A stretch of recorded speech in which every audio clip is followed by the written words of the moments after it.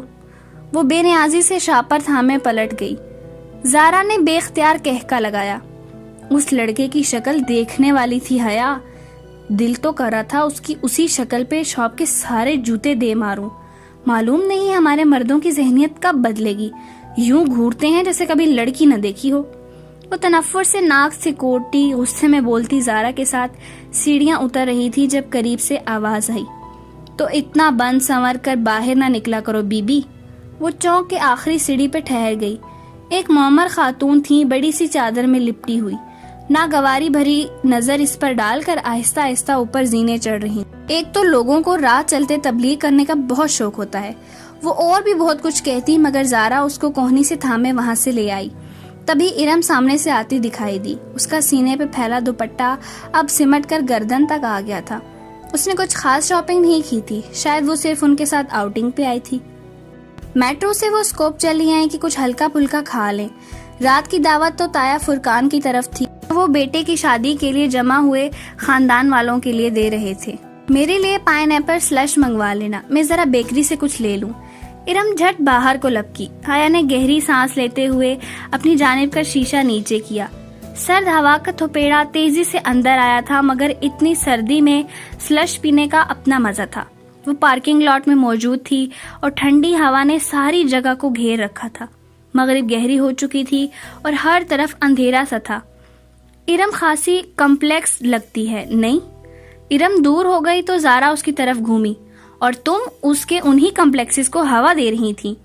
وہ الٹا اسی پہ خفا ہوئی۔ تایا فرقان صرف سکارف کی سختی کرتے ہیں، وہ بس اسی بات پہ خود ترسی کا شکار ہے، اور تم بھی اس کا ساتھ دے رہی تھی۔ میں نے سوچا کہ بیچاری نہیں ہے، وہ بیچاری، اب اس کو بھی یہی سمجھانا کہ خواہ مخواہ کی خود ترسی سے نکل آئے۔ ویٹر ہاتھ میں کارڈ پکڑے حیا کی طرف کھلے شیشے کے باہر آ چکا تھا۔ تمہیں یاد ہے زارا، پچھلے سال جب یونیورسٹی والوں نے ہمیں ترکی کے ٹرپ کی آس دلائی تھی اور آخر میں پہنچ کر سارا پروگرام ہی کینسل کروایا تھا؟ آرڈر لکھوا کر وہ شیشہ اوپر چڑھاتے ہوئے یاد کر کے کہنے لگی، میں تو اتنی مایوس ہو گئی تھی کہ سوچا بھی نہ تھا کبھی ترکی جا سکوں گی۔ کی آواز میں آس جڑنے کی خوشی در آئی تھی۔ زارا اور وہ انٹرنیشنل اسلامک یونیورسٹی میں LLB آنرز شریعہ اینڈ لا کے 5ویں سال میں تھی۔ ان کا 7واں سیمسٹر درمیان میں تھا جب یورپی یونین کی اسپانسرڈ اسکالرشپ کا اعلان ہوا، جس کے تحت یورپ اور ایشیا کی یونیورسٹیز کے مابین طلبہ کا تبادلہ ہونا تھا۔ یوں چند ماہ کے لیے یہاں سے کچھ طلبہ یورپ کی یونیورسٹیز جائیں گے اور ایک سیمسٹر پڑھ کر واپس آ جائیں گے۔ جب یورپین یونیورسٹیز میں درخواست دینے کی باری آئی تو اسے ترکی کی سبانجی یونیورسٹی کا فارم سب سے آسان لگا۔ پھر ایک ہسپانی یونیورسٹی میں بھی ساتھ ہی اپلائی کر دیا اور بالآخر سبانجی نے اسے منتخب کر لیا تھا۔ ادھر 7واں سیمسٹر پورا کر کے اسے فروری میں 5 ماہ کے لیے ترکی جانا تھا۔ ابھی دسمبر چل رہا تھا، جہاں اس کے اپنے مضامین شریعہ اینڈ لا تو نہ تھے کہ ترکی کا قانون پاکستان کے قانون سے مختلف تھا، 5 ماہ کے لیے وہ اپنی مرضی سے کوئی بھی مضمون پڑھ سکتی تھی۔ پھر واپس آ کر اسے LLB کا 8واں سیمسٹر شروع کرنا تھا۔ کتنا مزہ آئے گا حیا، اگر کوئی رومانٹک سا ہینڈسم سا ہم سفر تمہیں مل جائے تو تمہارا سفر کتنا خوبصورت ہو جائے گا۔ ہم سفر کوئی نہیں ملنے والا، کیونکہ پاکستان سے سبانجی صرف ہم 2 لڑکیاں ہی جا رہی ہیں، اور پھر ہم ٹھہرے آل ویمن یونیورسٹی میں پڑھنے والے۔ وہ خدیجہ رانا جو تمہارے ساتھ جا رہی ہے، اس سے کوئی بات ہوئی؟ ویٹر نے شیشہ بجایا تو حیا چونکی، پھر شیشہ نیچے کرنے لگی۔ نہیں، خدیجہ رانا کو تو میں جانتی بھی نہیں، معلوم نہیں کون ہے۔ اس نے سلش کے گلاس پکڑے، زارا کا اسے تھمایا اور ارم کا ڈیش بورڈ پہ رکھا، پھر اپنا گلاس لبوں سے لگایا۔ ٹھنڈا سا سلش اندر تک اترتا گیا۔ بے دہانی میں وہ شیشہ بند کرنا کب بھولی اسے علم نہ ہو سکا۔ دفتن زارا کا موبائل بجا۔ زارا نے سپ لیتے ہوئے موبائل کان سے لگایا۔ ہیلو اماں جی، کیا آواز خراب ہے؟ 1 منٹ۔ زارا کے فون پہ غالباً سگنل ٹھیک سے نہیں آ رہے تھے۔ وہ سلش کا گلاس ہاتھ میں پکڑے دروازہ کھول کر باہر چلی گئی۔ حیا اپنے گلاس سے چھوٹے چھوٹے سپ لیتے زارا کو ونڈ سکرین کے پار سے دیکھتی رہی۔ اب وہ دور ایک درخت کے ساتھ کھڑی فون پہ بات کر رہی تھی۔ ہیلو مائی لیڈی، کوئی ایک دم سے اس کے بہت قریب آ کر بولا۔ وہ ڈر کر اچھلی، ذرا سا جوس کپڑوں پہ چھلک گیا۔ کھلی کھڑکی پہ ایک عورت مسکراتے ہوئے جھکی ہوئی تھی۔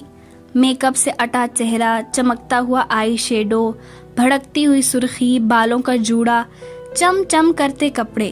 وہ عورت نہیں تھی مگر وہ مرد بھی نہیں تھا. کیسے ہو جی؟ وہ اس کی کھڑکی پہ پورا جھکا کھڑا تھا. گلاس اس کے ہاتھ میں کانپا. بے اختیار اس نے شیشہ اوپر چڑھانا چاہا مگر اس کے ہاتھ درمیان میں تھے. ڈرو نہیں باجی جی، میں آپ کی دوست ہوں، ڈالی کہتے ہیں مجھے. ہٹو ہٹو جاؤ. وہ گھبرا گئی. خواجہ سرا کے وجود سے سستے پرفیوم کی تیز خوشبو اٹھ رہی تھی. اسے کراہیت سی آئی. ذرا بات تو سنو. اس نے اپنا چہرہ مزید جھکایا اور اس سے پہلے کہ وہ آگے بڑھتا حیا نے سلش کا بھرا ہوا گلاس اس کے منہ پہ الٹ دیا.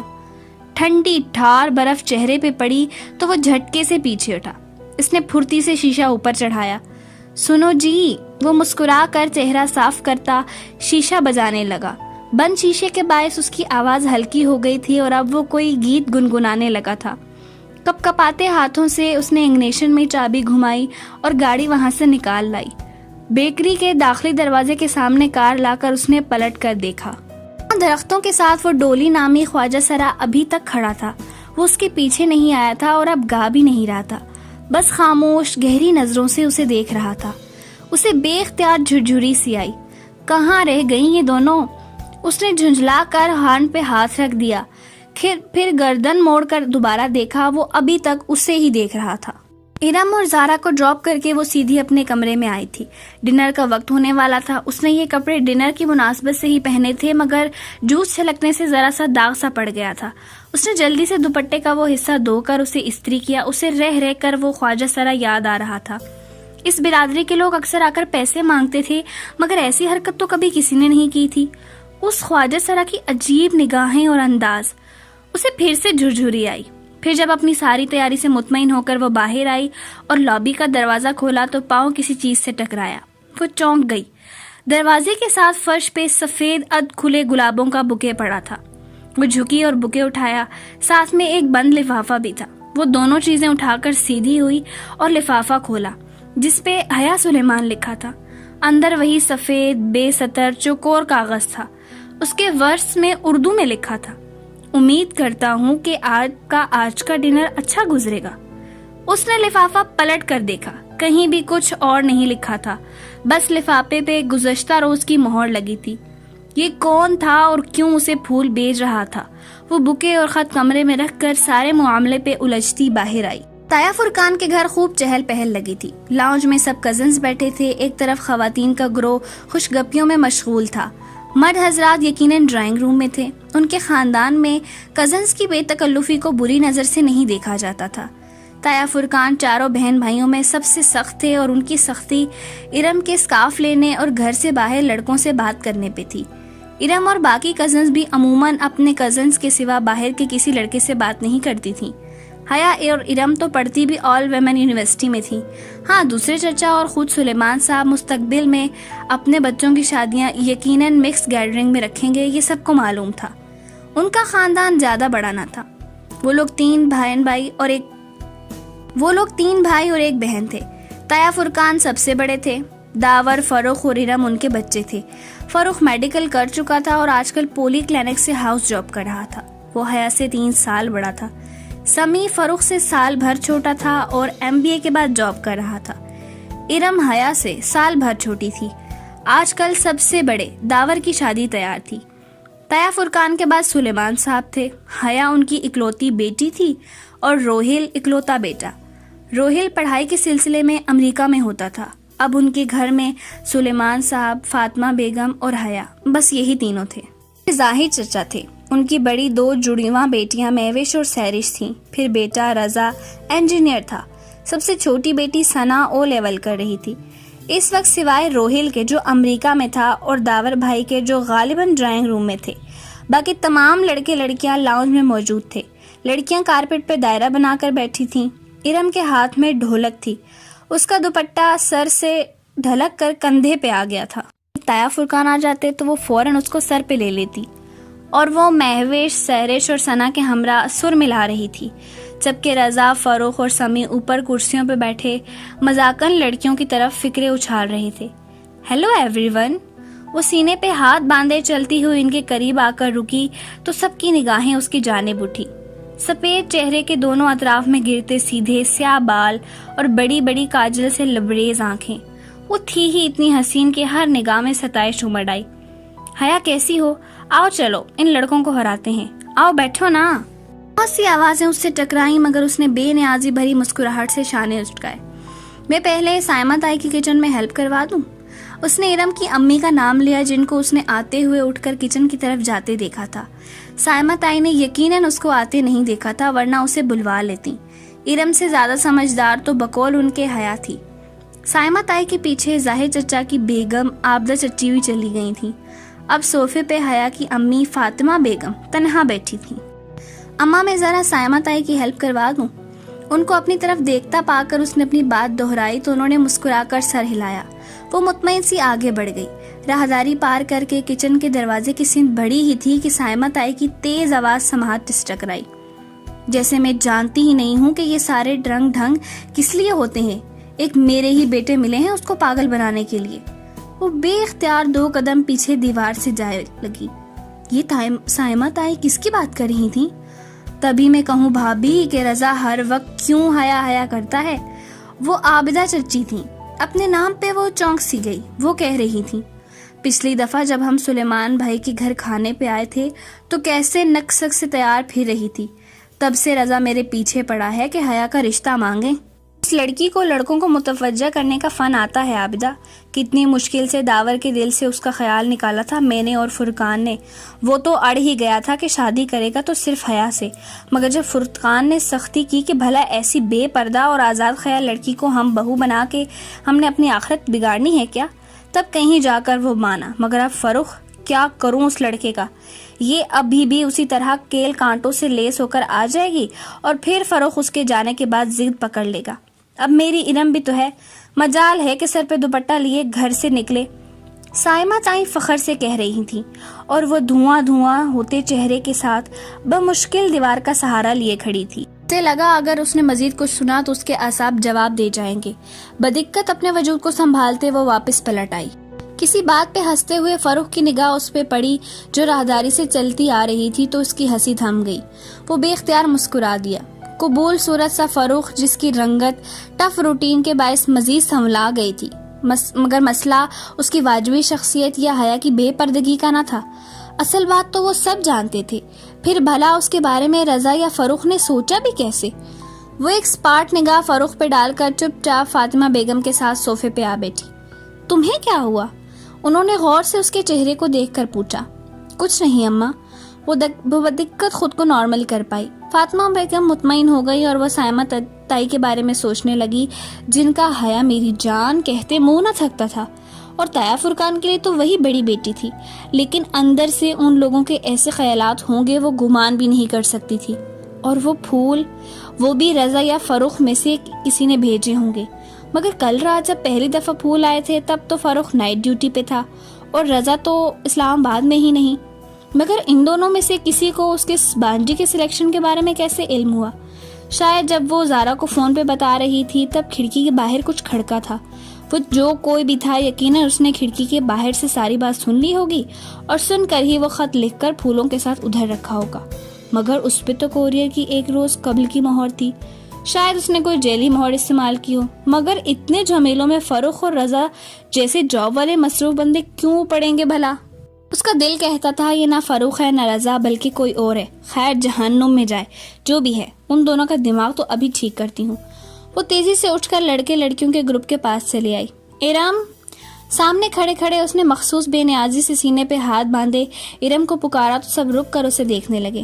کیا تم لوگوں نے سبین پھپھو کو شادی کا کارڈ بھیجا تھا ترکی؟ کن اکھیوں سے اس نے فروخ اور رضا کے چہروں کو دیکھا تھا۔ وہ دونوں چونکے تھے اور وہ دونوں ہی اس کی بات پسند نہیں آئی تھی۔ جیسے پھپھو کا کارڈ سلیمان چچا کو دیا تھا، انہوں نے بھجوا دیا ہوگا، اور ہاں پھپھو کو ابا نے فون کر دیا تھا۔ کیا وہ آئیں گی؟ آنا تو چاہیے، آخر قریبی رشتہ ہے، تم سے نہ صحیح ہم سے تو ہے۔ اس نے قریبی رشتہ پہ زور دے کر ایک جتاتی نظر فروخ اور رضا پہ ڈالی۔ وہ دونوں اپنی اپنی سوچوں میں گم تھے۔ پھر کھانے کے وقت سائمہ تائی نے سب سے پہلے اسے بلایا۔ حیا میری جان، یہ ارم کسی کام کی نہیں ہے، تم سمجھدار ہو، ٹیبل پہ تم نے خیال رکھنا ہے کہ جیسے کوئی ڈش آدھی ہو فوراً ظفر یعنی کک کو اشارہ کر دینا. ٹھیک؟ شیور طیمہ، میں خیال رکھوں گی. وہ بدقت مسکراتی ہوئی سرو کرنے لگی. چند منٹ بعد سب ڈائننگ ہال میں کھڑے اپنی اپنی پلیٹوں میں کھانا نکال رہے تھے. ڈائننگ ٹیبل کے اطراف سے کرسیاں ہٹا کر ایک دیوار کے ساتھ لگا دی گئی تھی تاکہ سب اپنی مرضی سے کھانا نکال کر ادھر ادھر ٹہلتے ہوئے کھاتے رہیں. تایا جان، آپ نے سلاد نہیں لیا؟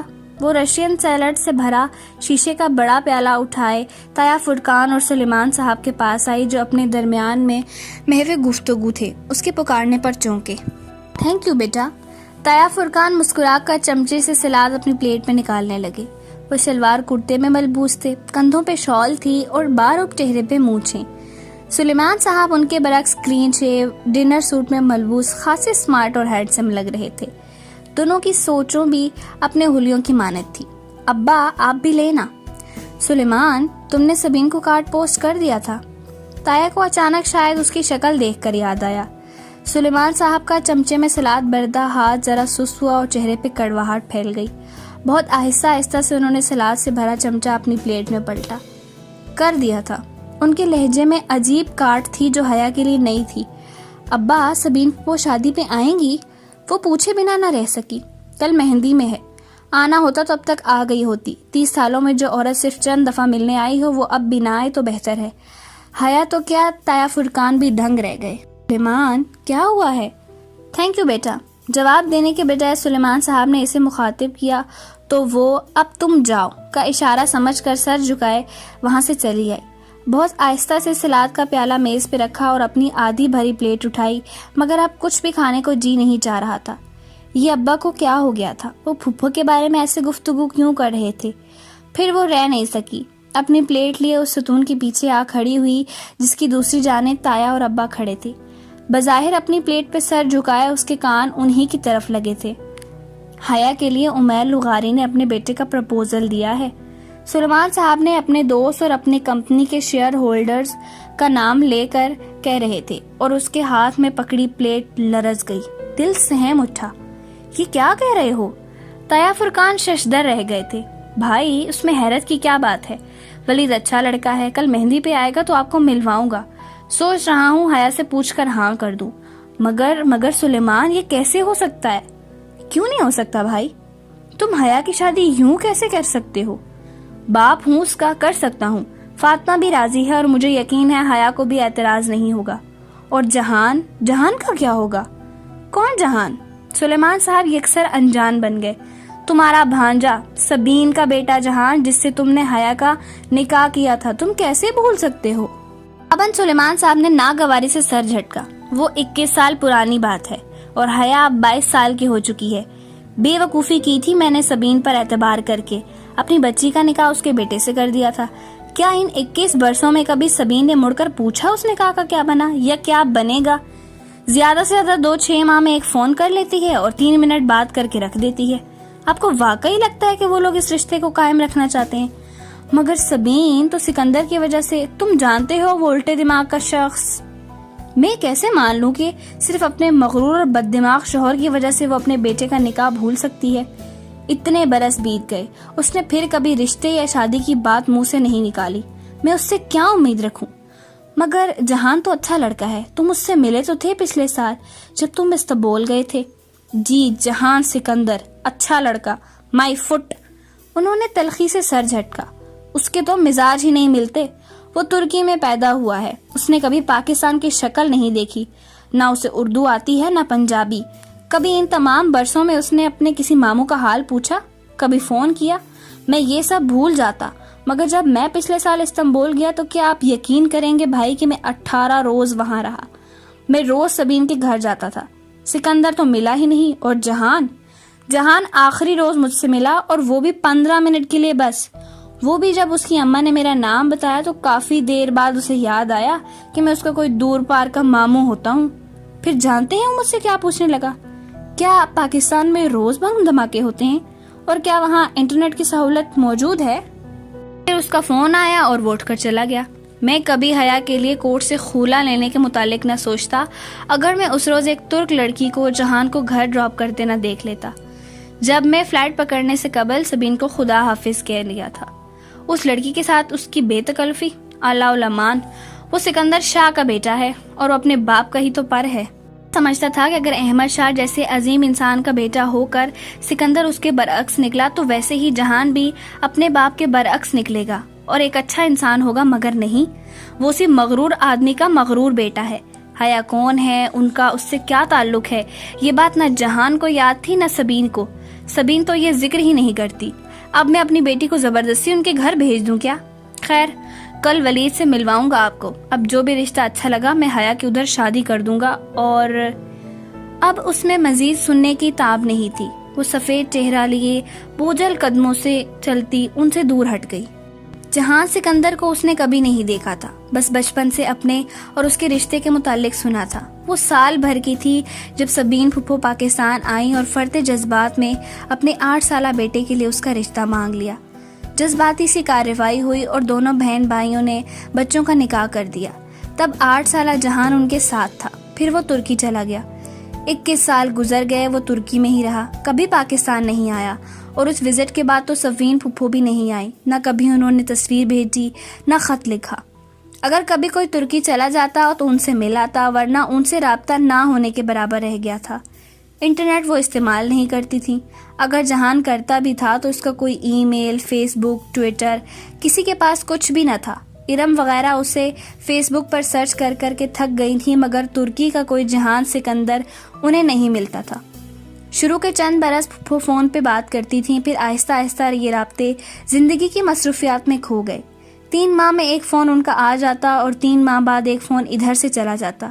یوں 6 ماہ میں 2 ہی دفعہ بات ہو پاتی، رسمی علیق سریق، موسم کا حال، سیاست پہ تبادلہ خیال، اور پھر اللہ حافظ۔ ان تمام باتوں کے باوجود وہ خود کو ذہنی اور جذباتی طور پر جہان سے وابستہ کر چکی تھی۔ نکاح کے وقت کی تصاویر آج بھی اس کے پاس محفوظ تھیں۔ 8 سالہ بھورے باروں اور سنہری رنگت والا خوبصورت سا لڑکا، جس کو اس نے اپنے روبرو کبھی نہیں دیکھا تھا، اور پھر شاید ترکی جانے کی ساری خوشی کی وجہ بھی یہی تھی جس پر ابا نے پانی پھیر دیا تھا۔ اس روز اسے رہ رہ کر پھپھو اور جہان پر غصہ آ رہا تھا، جن کی بے رخی کی باعث اب یہ رشتہ ایک سوالیہ نشان بن کر رہ گیا تھا۔ مگر خیر، داور بھائی کی شادی ہو جائے اور سیمسٹر ختم ہو جائے، پھر وہ ترکی جائے گی اور ان لوگوں کو ضرور ڈھونڈے گی۔ حیا کدھر ہو؟ وہ لابی میں آویزاں آئینے کے سامنے کھڑی ماتھے پہ ٹیکا درست کر رہی تھی جب فاطمہ بیگم اسے پکارتی آئیں۔ ہر طرف گہما گہمی تھی، قابل فہم شور سا مچا تھا۔ مہندی کا فنکشن باہر شروع ہو چکا تھا، سب باہر جانے کی جلدی مچائے ادھر ادھر بھاگ رہے تھے اور وہ ابھی تک وہیں کھڑی تھی۔ کیا ہوا اماں؟ وہ ٹیکے کے ساتھ الجھی ہوئی تھی جو ماتھے پہ سیٹ ہو کر نہیں دے رہا تھا۔ سونے کا گول سکے کی شکل کا ٹیکا جس کے نیچے ایک سرخ روبی لٹک رہا تھا، بار بار ادھر ادھر جھول جاتا۔ ٹیکے کو ٹھیک کرتے ہوئے مسلسل اس کی کلائیوں میں بھری چوڑیاں کھنک رہی تھیں۔ جلدی آؤ، تمہارے ابا بلا رہے ہیں، کسی سے ملوانا ہے تمہیں۔ ان کی آواز میں خوشی کی رمق محسوس کر کے وہ چونک کر ان کو دیکھنے لگی۔ نفیس سی سلک کی ساڑی اور ڈائمنڈز پہنے وہ خاصی باوقار اور خوش لگ رہی تھیں۔ اس نے انگلیوں نے ٹیکا چھوڑ دیا، دل زور سے دھڑکا۔ کیا پھپھو آ گئی تھی اور ان کا مغرور بیٹا بھی؟ کدھر ہیں ابا؟ وہ دھک دھک کرتے دل کے ساتھ ان کے پیچھے باہر نکلی۔ گیٹ کے قریب سلیمان کھڑے دکھائی دے رہے تھے، ان کے ساتھ ایک خوبصورت سا لڑکا تھا جس کے شانے پہ ہاتھ رکھے وہ کچھ کہہ رہے تھے۔ سامنے خاصے باوقار سے سوٹ میں ملبوس ایک صاحب اور ایک ڈیسنٹ سی خاتون تھیں۔ وہ دونوں پہلوؤں سے لہنگا ذرا سا اٹھائے ان کے قریب آئی۔ یہ حیا ہے، میری بیٹی۔ سلیمان صاحب نے مسکرا کر اسے شانوں سے تھاما۔ السلام علیکم۔ اس نے سر کو جنبش دیتے ہوئے مدھم سا سلام کیا۔ وعلیکم السلام بیٹا۔ وہ تینوں دلچسپی سے اسے دیکھنے لگے۔ اس نے ڈل گولڈن لہنگا اور کامدار بلاؤز پہن رکھا تھا۔ بلاؤز کی آستین آدھی سے بھی چھوٹی تھیں اور ان سے نکلتے اس کے دودھیا بازو سنہرے موتیوں کی شعاؤں میں سنہرے دکھ رہے تھے۔ بھاری کامدار دوپٹہ اس نے گردن میں ڈال رکھا تھا، بال ہمیشہ کی طرح سیدھے کر کے کمر پر گرا رکھے تھے۔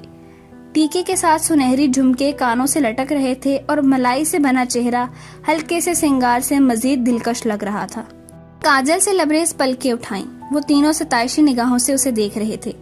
اور حیا، یہ میرے دوست ہیں عمیر لغاری، یہ مہناز بابی ہیں اور یہ ان کے صاحبزادے ہیں ولید۔ اس کے دل پر ایک بوجھ سا آ گرا، آنکھوں میں بے اختیار نمکین بھاری جس نے اس نے اندر اتار لیا۔ Nice to meet you. وہ مہمان آنے لگے ہیں. میں پھول کی پتیاں ادھر رکھائی تھی. سب مجھے ڈھونڈ رہے ہوں گے تو میں. ہاں تم جاؤ انجوائے کرو. سلیمان صاحب نے آہستگی سے اس کے شانوں سے ہاتھ اٹھایا. وہ معذرت خواہ اندازان میں مسکراتی ہوئی اندر کی جانب بڑھ گئی. باہر آ کر اس نے بے اختیار آنکھوں کی بھیگی کوششیں صاف کی اور ایک نظر پلٹ کر ان کو دیکھا اور پھر سر جھٹک کر آگے بڑھ گئی. ان کے گھر کے ساتھ خالی پلاٹ میں شامیانے لگا کر مہندی کا فنکشن ارینج کیا گیا تھا. مہندیاں دونوں گھرانوں کوئی الگ الگ تھیں. گیندے کے پھولوں اور موتی کی لڑیوں سے ہر کونا سجا تھا. روشنیوں کی ایک بہار سے اتری ہوئی تھی. قریب سیگریگیٹڈ تھی. مرد الگ عورتیں الگ. ہاں عورتوں والی طرف خاندان کے مردوں کا آنا جانا لگا تھا. میوزک سسٹم کے ساتھ ڈی جے بیٹھا تھا اور مووی میکر کیمرہ لیے پھر رہا تھا. ارم بھی سلور کامدار لہنگے میں ادھر ادھر گھوم رہی تھی. وہاں ڈی جے, مووی والے اور ریفریشمنٹ سرو کرتے ویٹر باہر کے مرد تھے. مگر آج تو شادی کا فنکشن تھا, پھر سر ڈھکنے کی پابندی کیسے ہوتی؟ شادیوں پہ تو خیر ہوتی ہے نا. حیا ڈانس شروع کریں. ہرم اپنا لہنگا سنبھالتی اس کے پاس آئی. داور بھائی پہ سارے ارمان نکال کر تمام رسمیں کر کے ان کو مردانے میں بھیج دیا گیا تھا. ہاں ٹھیک ہے, تم گانا لگواؤ. اور یہ کون ہے؟ وہ مصروف سے انداز میں ارم سے بولتی لمحہ بھر کو چونکی. سامنے والی کرسیوں کی قطار کے ساتھ ایک لڑکی کھڑی ایک کرسی پہ بیٹھی خاتون سے جھک کر مل رہی تھی. اس نے سیاہ عبایا اور اوپر سٹول لے رکھی تھی. وہ عورتوں کا فنکشن تھا, پھر بھی عجیب بات تھی کہ اس لڑکی نے انگلیوں سے نقاب تھام رکھا تھا. اس کی آنکھیں اور ماتھے کا کچھ حصہ نقاب سے جھلک رہا تھا. اس کی آنکھیں بہت خوبصورت تھیں. وہ جیسے مسکراتے ہوئے ان خاتون سے کچھ کہہ رہی تھی. کون؟ ارم نے پلٹ کر دیکھا, پھر گہری سانس لے کر واپس مڑی. یہ ایلین ہے. کون؟ حیا نے حیرت سے کہا. ایلین؟ ارے بھائی شیلا بھابی ہیں. یہ پوری دنیا سے الگ ان کی 1.5 اینٹ کی مسجد ہوتی ہے. بس توجہ کھینچنے کے لیے فنکشنز پر بھی عبایا نقاب میں ملتی ہیں. اب پوچھو بھلا عورتوں کے فنکشن میں کس سے پردہ کر رہی ہیں؟ ہاں واقعی عجیب ہیں یہ بھی. اس نے شانے اچکائے. وہ ان کے ایک سیکنڈ کزن کی وائف تھیں اور سال بھر پہلے ہی شادی ہوئی تھی. ڈی جے نے گانا سیٹ کر دیا تھا. خوب شور ہنگامہ شروع ہو گیا. انہوں نے مووی والے کو ڈانس کی مووی بنانے سے منع کر دیا اور پھر اپنا مہارت سے تیار کردہ رقص شروع کیا. ایک سنہری پری لگ رہی تھی تو دوسری چاندی کی. جب پاؤں دکھ گئے اور خوب تالیاں بجیں تو وہ ہنستی ہوئی واپس کرسیوں کی طرف آئیں. السلام علیکم شہلا بھابی. وہ لڑکی بھی اسی میز پہ موجود تھی. مہوش, سیرش اور ثنا بھی اپنی امی کے ساتھ وہیں تھیں. ارم نے فوراً سلام کیا. حیا نے بھی پیروی کی. وعلیکم السلام, کیسی ہو تم دونوں؟ وہ مسکرا کر خوش دلی سے ملی. ایک ہاتھ کی 2 انگلیوں سے انہوں نے ابھی تک سیاہ نقاب تھام رکھا تھا. بالکل ٹھیک شیلا بھابی, نقاب اتار دیں. ادھر کون ہے؟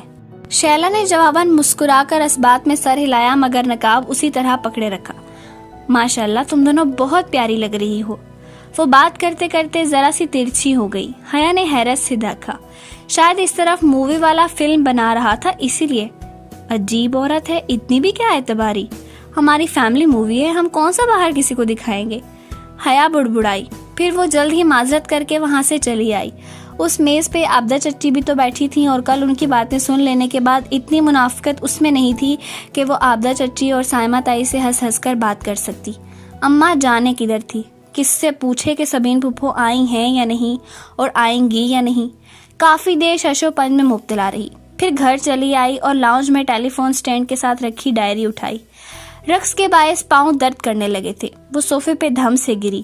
ایک ہاتھ سے گولڈن ہائی ہیلز کے سٹرپس کھول کر انہیں اتارا اور ننگے پاؤں ٹھنڈے ماربل کے فرش پہ رکھ دیے. ساتھ ہی وہ ڈائری کے صفحات پلٹتی سفین پھپھو کا نمبر تلاش کر رہی تھی. اس نے کبھی ان کو یوں فون نہیں کیا تھا مگر آج وہ دل کے ہاتھوں ہار گئی تھی. ترکی کا وہ نمبر مل ہی گیا. اس نے ریسیور اٹھایا اور نمبر ڈائل کیا.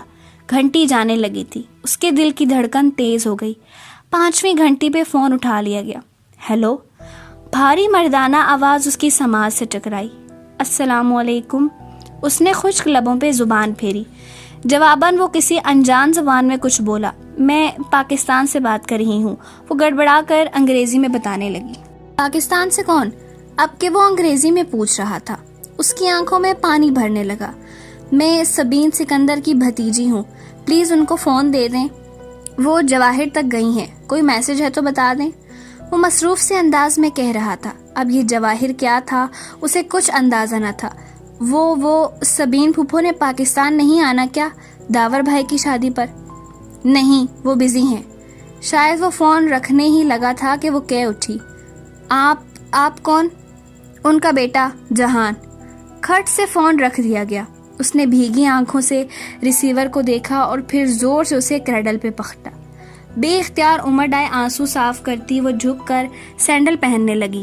آنسو نے آنکھوں کا میک اپ ذرا سا خراب کر دیا تھا۔ وہ اسے پھر سے ٹھیک کر کے کچھ دیر بعد باہر آئی تو گیٹ کی طرف سے ظفر چلا آ رہا تھا۔ اس کے ہاتھ میں سفید ارد کھلے گلابوں کا بکے تھا۔ وہ بے اختیار ٹھٹک کر رکی، پھر لہنگا سنبھالتی برآمدے کے زینے میں اتر آئی۔ یہ کیا ہے ظفر؟ او تسی اتھے ہو، یہ کوریئر والے نے دیا ہے تہاڈے لیے۔ ظفر نے گلدستہ اور ایک بند لفافہ اس کی طرف بڑھایا۔ وہ پچھلے 7 سال سے تایا فرقان کا ملازم تھا۔ وہ گاؤں سے اسے لے کر آئے تھے۔ جب آیا تھا تو پنجابی بولتا تھا، پھر ان 7 برسوں میں اردو سیکھنے کی کوشش کی مگر ناکام رہا۔ اب وہ کوئی درمیانی زبان بولتا تھا۔ ٹھیک ہے تم جاؤ۔ اس نے بکے کو بازو اور سینے کے درمیان پکڑا اور دونوں ہاتھوں سے بند لفافہ کھولنے لگی۔ حسب معمول اس میں سفید سادہ کاغذ تھا جس کے بالکل درمیان میں اردو میں ایک سطر لکھی تھی، اس لڑکی کے نام جو کبھی کسی انچاہے رشتے کے بننے کے خوف سے روتی ہے تو کبھی بن چکے انچاہے رشتے کے ٹوٹنے کے خوف سے۔ وہ سن رہ گئی، پھر گھبرا کر ادھر ادھر دیکھا۔ گیٹ کھلا تھا، مہندی والی جگہ سے روشنیاں اور موسیقی کا بے ہنگم شور یہاں تک آ رہا تھا۔ درمیان میں سے بہت سے لوگ آ جا رہے تھے، مہمان، نوکر چاکر وغیرہ۔ ایسے میں کیا کوئی ادھر تھا جو اس کا بغور مشاہدہ کر رہا تھا؟ اس نے لفافے کو پلٹا۔ کوریئر کی مہر 1 روز قبل کی تھی۔ ابھی 10 منٹ قبل وہ جہان کے ساتھ بات کر کے پہلی دفعہ روئی تھی، بن چکا انچاہا رشتہ، اور گھنٹہ بھر پہلے ولید اور اس کے والدین سے ملی تھی، انچاہے رشتے کے بننے کے خوف۔ یہ کون تھا جو اتنا باخبر تھا؟ ایک دن قبل ہی اسے کیسے علم ہوا کہ وہ آج 2 دفعہ روئے گی؟ وہ خوف زدہ سی کھڑی بار بار وہ تحریر پڑھے جا رہی تھی۔ ابا نکل تو نہیں گئے؟ وہ پرفیوم کی بوتل بند کر کے سنگار میز پہ رکھتی مخصوص ہارن اور گیٹ کھلنے کی آواز پہ موبائل اور پرس اٹھا کر باہر کو بھاگی۔ کافی دیر سے وہ کمرہ بند کر کے بارات میں جانے کے لیے تیار ہو رہی تھی۔ فاطمہ بیگم جلدی جلدی کا شور مچائے 10-12 بار دروازہ بچا چکی تھیں۔ مقررہ وقت ہونے کو تھا۔ آج داور بھائی کی بارات تھی۔ سلیمان صاحب کو تو سب سے پہلے حال پہنچنا تھا اور اس کی سست رو تیاریوں سے بھی وہ واقف تھے۔ پوش خالی تھا۔ تایا فرقان کے پوشن سے البتہ شور سنائی دے رہا تھا۔ غالباً وہاں پر ابھی سب نکلے نہیں تھے۔ اب کیا کرے؟ ابا کو فون کرے یا تایا فرقان کے گھر جا کر کسی سے لفٹ مانگے؟ وہ انہی سوچوں میں الجھتی اندر جانے کو پلٹی ہی تھی کہ کھلے گیٹ پہ ہارن ہوا۔ اس نے رک کر دیکھا، سیاہ چمکتی کار باہر کھڑی تھی۔ اس کی ہیڈ لائٹس خاصی تیز تھیں۔ حیا کی آنکھیں چندیا گئیں۔ اس نے بے اختیار ماتھے پہ ہاتھ کا سایہ بنا کر دیکھنا چاہا، تبھی ہیڈ لائٹس دھیمی ہوئی۔ ڈرائیونگ سیٹ پر بیٹھے شخص کا چہرہ واضح ہوا۔ وہ ولید لغاری تھا۔ ساتھ فرنٹ سیٹ پر اس کے والد تھے اور پیچھے والدہ۔ السلام علیکم حیا۔ وہ دروازہ آدھا کھول کر باہر نکلا اور ایک نرم مسکراہٹ کے ساتھ اسے دیکھا۔ وہ دھیمی ہوتی ہیڈ لائٹس کی روشنی میں ان کے سامنے کھڑی تھی۔ گہرے سرخ کامدار بغیر آستینوں والا فراق جو پاؤں تک آتا تھا اور نیچے ہم رنگ تنگ پاجامہ۔ فراک بہت لمبا تھا، سو پاجامے کی چوڑیاں بمشکل بالش بھری دکھائی دیتی تھی۔ گولڈن دوپٹہ گردن میں تھا اور کانوں سے لٹکتے لمبے لمبے آویزے کندھوں کو چھو رہے تھے۔ کاجل سے لبریز سیاہ آنکھیں اور کمر پہ گرتے سیدھے بال۔ ہمیں میرج ہال کا علم نہیں ہے، انکل ہیں؟ نگاہوں میں اسے جذب کرتے پوچھ رہا تھا۔ وہ متذبذب سی آگے آئی، پھر اسے نظر انداز کیے لغاری صاحب کے دروازے کے ساتھ رکی۔ انکل پیراڈائز ہال جانا ہے اور ابا شاید نکل گئے، مجھے تو پتہ ہی نہیں چلا۔ وہ واقعتاً پریشان تھی۔ او تو آپ کے چچا وغیرہ؟ وہ تو ابا سے بھی پہلے چلے گئے تھے۔ ٹھہرے، ابا زیادہ دور نہیں ہوں گے، میں انہیں واپس… ارے وہ کیوں آئے واپس؟ ان کا جلدی پہنچنا ضروری ہے۔ آپ ہمارے ساتھ آ جاؤ بیٹا، ہم نے بھی تو وہیں جانا ہے۔ ہاں بیٹا آؤ۔ مسز مہناز لغاری نے فوراً اپنی طرف کا دروازہ کھولا اور دوسری طرف ہو گئی۔ وہ چند لمحے تذبذب میں کھڑی رہی۔ اگر ابا کا انتظار کرتی تو آدھا فنکشن نکل جاتا اور اگر ان کے ساتھ جاتی تو… ابا برا نہیں مانیں گے، یہ تو اسے یقین تھا۔ چلیں ٹھیک ہے۔ وہ ہچکچاتے ہوئے پچھلی سیٹ کی طرف بڑھ گئی۔ تو ہماری بیٹی کیا کرتی ہیں؟ راستے میں لغاری صاحب نے پوچھا تھا۔ میں ان کی بیٹی کب سے ہو گئی؟ وہ سوچنے لگی۔ جی میں شریعہ اینڈ لاء میں LLB آنرز کر رہی ہوں. یعنی کہ آپ اسلامی وکیل ہو؟ جی. وہ پھیکا سا مسکرائی. یہ لوگ اسے اتنی اپنائیت کیوں دے رہے تھے؟ تو یہ شریعہ اینڈ لاء کیسا سبجیکٹ ہے؟ عمیر لغاری نے بات آگے بڑھاتے ہوئے کہا. کیونکہ میں بنیادی طور پر ایک انجینئر ہوں اور انجینئرنگ شروع میں مجھے مشکل لگتی تھی، بعد میں آسان ہو گئی. شریعہ شروع میں مشکل لگتی تھی، بعد میں عادی ہو گئی. وہ تینوں ہنس پڑے تو اسے احساس ہوا کہ اسے خواہ مخواہ ان کے ساتھ زیادہ بے تکلف نہیں ہونا چاہیے. حیا بیٹا، آپ کا شادی کے بعد پریکٹس کا ارادہ ہے؟ کیونکہ میں اور آپ کے انکل تو کسی معاملے میں زبردستی کے قائل نہیں رہے. ہم نے فیلڈ منتخب کرنے سے لے کر کریئر بنانے تک ہر چیز میں اپنے بچوں کی مرضی کو مقدم رکھا ہے. خود ولید کو بھی شادی کے بعد بیوی کی جاب کرنے پر کوئی اعتراض نہیں ہے. مہناز کہہ رہی تھیں اور وہ ہکا بکا ان کو دیکھ رہی تھی. کیا معاملات اتنے آگے بڑھ چکے تھے یا وہ اس خوش فہمی کا شکار تھے کہ ابا ان کو کبھی انکار نہیں کریں گے؟ بمشکل ہوں ہاں میں ان کے سوالات کے جوابات دیتی. وہ اس وقت پرسکون ہوئی جب میرج ہال کی بتیاں نظر آنے لگی. لفٹ کا شکریہ انکل. وہ انکل اور آنٹی کے ساتھ ہی باہر نکلی تھی. اسی پل لغاری انکل کا موبائل بجا تو معذرت کر کے ایک طرف چلے گئے. مہناز بھی ان کے پیچھے گئیں. حیا سنیے. وہ جانے ہی لگی تھی کہ ولید نے اسے پکارا. وہ ابھی تک اندر اسٹیئرنگ ویل تھامے بیٹھا تھا. مجھے آپ سے بات کرنی ہے. وہ اپنی طرف کا شیشہ نیچے کیے اس سے مخاطب تھا. مگر یہ مناسب نہیں ہے. مگر مجھے اسی رشتے کے حوالے سے بات کرنی ہے. اگر آپ 2 منٹ اندر بیٹھ کر میری بات سن لیں تو. ساتھ ہی اس نے فرنٹ سیٹ کا دروازہ کھولا. روشنی کا ایک کوندا اس کے ذہن میں لپکا. موقع اچھا تھا. وہ اس کو اپنے نکاح کے بارے میں بتا کر سارا معاملہ یہیں دبا سکتی تھی. لاٹھی بھی نہیں ٹوٹے گی اور یہ 6 فٹ کا سانپ بھی راستے سے ہٹ جائے گا. لیکن یہاں ہمارے رشتے دار ہیں. اگر ڈونٹ وری، میں کار بیک سائڈ پر لے جاؤں گا، آپ بیٹھیے. وہ متذبذب سی اندر بیٹھ گئی. زندگی میں پہلی دفعہ وہ یوں کسی لڑکی کے ساتھ تنہا بات کرنے بیٹھی تھی. ابا کو پتہ چلتا تو ان کی ساری وسیع نظری بھگ سے اڑ جاتی. اسے لباس پہننے کی آزادی تھی، سر ڈھکنے کی پابندی بھی نہ تھی، مگر لڑکوں سے بے تکلفی یا دوستی کی اجازت ابا نے کبھی نہیں دی تھی. وہ بیٹھی تو ولید زن سے گاڑی بگا لے گیا. آپ کو جو بھی کہنا ہے جلدی کہیے، پھر مجھے بھی کچھ کہنا ہے. وہ سر جھکائے گود میں رکھے ہاتھوں کی انگلیاں مروڑ رہی تھی. عجیب مضطرب حالت ہو رہی تھی اس کی. پہلے آپ کہیے.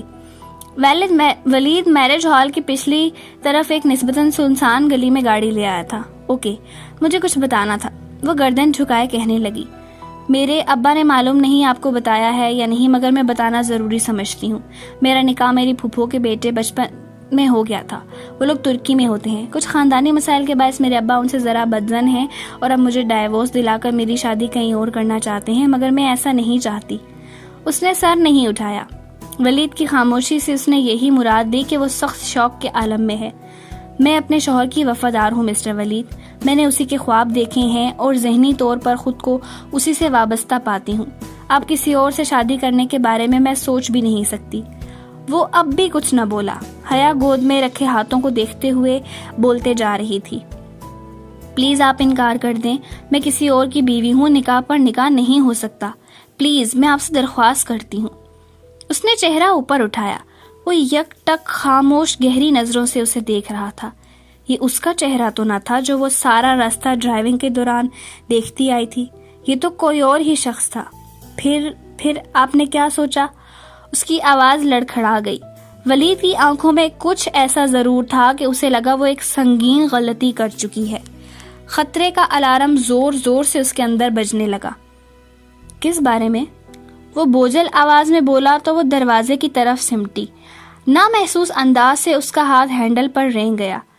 آپ کے اس رشتے سے انکار کے بارے میں؟ ساری عمر پڑی ہے یہ باتیں کرنے کے لیے حیا. ابھی تو ان لمحوں سے فائدہ اٹھاؤ جو میسر ہوں. وہ ایک دم اس پر جھکا. حیا کے منہ سے چیخ نکلی. ولید نے دونوں ہاتھ اس کی گردن پہ رکھنے چاہے مگر اس نے زور سے ہینڈل کھینچ کر دروازہ دھکیلا. دروازہ کھلتا چلا گیا. دوسرے ہاتھ سے ولید کو دھکا دے کر باہر نکلی. اس کا دوپٹہ ولید کے ہاتھوں میں آ گیا تھا. وہ تیزی سے باہر بھاگی تو ولید نے دوپٹہ کھینچا. دوپٹہ اس کی گردن کے ساتھ رگڑتا ہوا پیچھے ولید کے ہاتھوں میں رہ گیا. وہ بنا پیچھے مڑے دیکھے بھاگے جا رہی تھی. ولید کے دروازہ کھول کر کوئی اونچی سی انگریزی گالی دینے کی آواز سنائی دی تھی. اس کے بھاگتے قدموں میں تیزی آ گئی. گلیاں سنسان تھی. جانے وہ کہاں لے آیا تھا. آج اتوار تھا اور دکانوں کے شٹر گرے ہوئے تھے۔ وہ ادھر ادھر دیکھے بغیر بدحواس سی دوڑتی ہوئی ایک گلی میں مڑ گئی۔ پیچھے کوئی دوڑتا ہوا آ رہا تھا۔ وہ بھاگتی ہوئی گلی کے دوسرے سرے تک پہنچی، مگر یہ کیا، گلی بند تھی۔ The end. وہ بے ساختہ پلٹی، بھاگتے قدموں کی آواز قریب آ رہی تھی۔ وہ دوڑ کر گلی کے بند سرے تک گئی اور دیوار کی اینٹوں کو چھو کر ٹٹولا۔ شاید اندر کوئی جادوئی دروازہ ہو، شاید ہیری پوٹر کی کہانیاں سچ ہوں، مگر کیوں بھاگتی ہو؟ مسرور سے انداز میں کسی نے پیچھے سے کہا تو وہ گھبرا کر پلٹی۔ سے قدم قدم چلتا آ رہا تھا۔ اس کے لبوں پر فاتحانہ مسکراہٹ تھی۔ وہ نڈھال سی دیوار سے لگ گئی۔ اس کا دوپٹہ تو وہیں رہ گیا تھا، اب بغیر آستینوں کے جھلکتے بازو اور گلے کا گہرا کاٹ۔ اس نے بے اختیار سینے پہ بازو لپیٹے۔ مجھے جانے دو۔ اس کی آواز بھرا آ گئی۔ پہلی دفعہ یہ غلطی کی تھی اور پہلی ہی دفعہ اتنی بڑی سزا۔ کیسے جانے دوں؟ پھر تم نے ہاتھ تھوڑا ہی آنا ہے۔ وہ چلتے چلتے اس سے چند قدم کے فاصلے پر آ کھڑا ہوا تھا۔ دور لگے اسٹریٹ پول کا بلب اس کے پیچھے چھپ گیا تھا۔ پلیز، میں ایسی لڑکی نہیں ہوں۔ تو کیسی لڑکی ہو؟ مجھ سے لفٹ لے لی مگر شادی سے انکار ہے۔ تبھی گاڑی میں اتنی بے رخی دکھا رہی تھی۔ وہ اس کے بالکل سامنے آ کر رکا۔ پلیز، وہ ہولے ہولے لرز رہی تھی۔ اس میں اتنی ہمت نہ تھی کہ اب ولید کو دھکا دیتی۔ شش۔ وہ مسکراتے ہوئے آگے بڑھا۔ حیا نے سختی سے آنکھیں میچ لیں۔ اس کا سر چکرانے لگا تھا۔ تبھی اس نے زور سے کسی ضرب لگنے کی آواز سنی اور پھر ولید کی کراہ۔ اس نے دھیرے سے آنکھیں کھولی۔ ولید چکرا کر نیچے گر رہا تھا اور اس کے پیچھے کوئی کھڑا نظر آ رہا تھا۔ شوخ نارنجی شلوار قمیض میں ملبوس، میک اپ سے اٹا چہرہ لیے، وہی اس روز والا خواجہ سرا ڈولی۔ اس کے ہاتھ میں ایک فرائنگ پین تھا جو اس نے شاید ولید کے سر پہ مارا تھا۔ وہ ساکت سی اسی کو دیکھ رہی تھی۔ ڈولی نے پاؤں سے ایک ٹھوکر ماری تو ولید کا بے ہوش وجود ذرا پرے ہوا۔ وہ 2 قدم آگے بڑھا اور عین حیا کے سامنے رکا۔ اس کی سلور چمکیلے آئی شیڈو سے اٹی آنکھوں میں ایسی کاٹ تھی کہ وہ سانس روکے اسے دیکھے گئی۔ تبھی اس نے ہاتھ بڑھایا اور حیا کو گردن کے پیچھے دبوچا، یوں کہ گدی پہ گرے بال اس کی گرفت میں آ گئے۔ ڈولی کے ہاتھ اور حیا کی گردن کے درمیان اس کے بال تھے، پھر بھی اس کے ہاتھ کا کھردرا پن وہ محسوس کر سکتی تھی، لیکن لبوں سے کراہ تک نہ نکلی۔ اس کی گردن کو یوں ہی دبوچے ڈولی نے ایک جھٹکے سے اسے آگے دھکیلا۔ وہ بے اختیار کھانسی، مگر ڈولی کی بے رحم گرفت ڈھیلی نہ پڑی۔ وہ اسے اسی طرح پکڑے اپنے آگے آگے دھکیل کر چلا رہا تھا۔ وہ لڑکھڑاتے قدموں سے چل رہی تھی۔ گلی کے آغاز تک جہاں سے وہ آئی تھی وہ اسے لے گیا، پھر مخالف سمت میں مڑ گیا۔ سامنے ہی میرج ہال کا پچھلا حصہ تھا۔ وہ اسے اپنے آگے دھکیلتا پچھلے گیٹ تک لے آیا اور ایک جھٹکے سے اسے چھوڑا۔ حیا کو لگا اس کی گردن کے گر سے ایک کھوردرا توک ہٹا ہے۔ اس نے پلٹ کر ڈبڈبائی آنکھوں سے ڈولی کو دیکھا۔ وہ ابھی تک لب بھینچے تلخ کاٹ دار نگاہوں سے اسے دیکھ رہا تھا۔ حیا کی آنکھوں سے آنسو گڑنے لگے۔ اسے لگا اب وہ کبھی بول نہیں پائے گی۔ دفتن ڈولی نے اپنے گردن سے لپٹا نارنجی دوپٹہ کھینچا اور اس پہ اچھالا۔ دوپٹہ اس کے سر پر آن ٹھہرا، پھر سلکی بالوں سے پھسلتا ہوا شانوں پہ ڈھلک گیا۔ ڈولی چپتی ہوئی نظروں سے اسے دیکھتا ہوا آہستہ سے بولا، بے حیا۔ اس کے لہجے میں برچھی کی کاٹ تھی۔ پھر وہ پلٹ گیا۔ وہ بھیگی آنکھوں سے اسے دور جاتے دیکھتی رہی۔ نارنجی دوپٹہ اس کے کندھوں سے پھسل کر قدموں میں آ گرا تو وہ چونکی، پھر جھک کر دوپٹہ اٹھایا۔ ریشمی بھڑکیلا نارنجی دوپٹہ جس پر سستا سا گولڈن ستاروں کا کام تھا۔ وہ کبھی اپنی مائی کو بھی ایسا دوپٹہ نہ دیتی، مگر آج اس نے اچھے طریقے سے خود کو اس دوپٹے میں لپیٹا تاکہ پہچانی نہ جائے، اور پچھلے گیٹ کی طرف بڑھ گئی۔ ہال میں جانے کے بجائے وہ باتھ رومز کی طرف آئی اور اپنا حلیہ درست کیا۔ رونے سے کاجل بہہ گیا تھا، بال بھی بکھرے تھے۔ موبائل اس چھوٹے سے کلچ میں تھا جو اس نے سارے عرصے میں اپنے بائیں ہاتھ میں دبوچے رکھا تھا۔ شکر۔ اندر فنکشن اپنے عروج پہ تھا۔ اسٹیج پہ دلہا دلہن، رشتہ داروں، کزنز اور دوستوں کے جلوم مسکرا رہے تھے۔ سونیا بھابھی بھی بہت اچھی لگ رہی تھی اور داور بھائی بھی۔ ارم فیروزی فراک میں چہکتی ہوئی ادھر ادھر گھوم رہی تھی۔ اصولاً اسے بھی وہیں ہونا چاہیے تھا، مگر وہ ایسی حالت میں نہ تھی کہ 2 قدم بھی چل پاتی، سو بے دم سی ایک نشست پہ گری ہوئی تھی۔ بے حیا، بے حیا، بے حیا۔ ڈولی کے الفاظ کی باز گز ہتھوڑے کی طرح اس کے دماغ پر برس رہی تھی۔ وہ بے حیا تو نہیں تھی، وہ کبھی کسی لڑکے کی گاڑی میں نہیں بیٹھی تھی۔ اس سے تو یہ غلطی پہلی دفعہ ہوئی تھی، پھر سوچ سوچ کر دماغ پھٹا جاتا تھا۔ وہ آدھے فنکشن کے بعد ہی طبیعت کی خرابی کا بہانہ کر کے چلی آئی تھی۔